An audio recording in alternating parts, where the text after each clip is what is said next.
இப்போ குலதெய்வம் வந்து ஒரு ஜாதகத்தில் ரொம்ப ரொம்ப முக்கியமான தெய்வம் அப்படிங்கிறது நம்ம சொல்லுவோம்.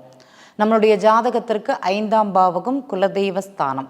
அந்த குலதெய்வ ஸ்தானம் ஒரு ஜாதகத்தில் நல்லா இருந்தது அப்படின்னா அவங்க வீட்டில் அந்த பெரிய பிரச்சனைகளோ கடனோ நோயோ இருந்ததுனாலும் கூட அதை சமாளித்து கொள்ளக்கூடிய தன்மை அப்படிங்கிறது அந்த தெய்வம் அனுகிரகம் அப்படிங்கிறது அந்த ஜாதகருக்கு தொடர்ந்து இருந்து கொண்டே இருக்கும். இன்றைக்கி நோய் இல்லாதவங்க கடன் இல்லாதவங்க யாருமே கிடையாது. ஆனால் குலதெய்வத்தோட அருள் இருந்ததுன்னா அதிகம் ஆகாமலும் அதை எப்போது அதை நம்ம சமாளித்து கொள்ளலாம், எப்படி சமாளிக்கலாம் அப்படிங்கிற ஒரு தன்மை இந்த குலதெய்வ அருள் அப்படிங்கிறது கண்டிப்பாக தேவைப்படுகிறது. சில ஜாதகங்கள் பார்த்திங்கன்னா குலதெய்வ மறைவுன்னு சொல்லலாம். குலதெய்வம் எங்கே இருக்குதுன்னே தெரியாது. அப்படி இருக்கும்போது அந்த குலதெய்வ தேடுதல் அப்படிங்கிறது அதிகமாகவே இருக்கும்.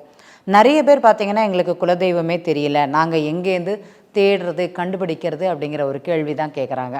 குலதெய்வம் தெரியாதவர்களுக்கு இந்த காவல் தெய்வங்களை குலதெய்வமாக வணங்குவது அப்படிங்கிறது சிறப்பாக இருக்கும். இந்த 18ஆம் படி கருப்பன், பேச்சியம்மன், மாரியம்மன்னு சொல்லுவாங்க அல்லவா, இந்த எல்லை காவல் தெய்வங்கள் நிறைய பேர்கள் இருக்கும் அவங்களுக்கு. அந்த தெய்வங்களை வணங்குவது அப்படிங்கிறது சிறப்பு. இன்றைக்கி தான் பார்த்திங்கன்னா முருகன் குலதெய்வம், பெருமாள் குலதெய்வம் அப்படிங்கிறது சொல்கிறாங்க. ஆனால் அன்னைக்கெல்லாம் பார்த்திங்கன்னா சிறு தெய்வங்கள் தான் குலதெய்வங்களாக இருந்த ஒரு தன்மை அப்படிங்கிறது இருக்கும். அதேமாதிரி குலதெய்வத்தோட கோவில் ஊர்களில் இருக்காது, ஊர் எல்லைகளில் இல்லைன்னா இடுகாடுகளில் மயான பூமிகளில் அப்படிங்கிறது தான் அங்கே இருக்கும். அங்கே போய் சுவாமி தரிசனம் பண்ணுறது அப்படிங்கிறது ரொம்ப சிறப்பு.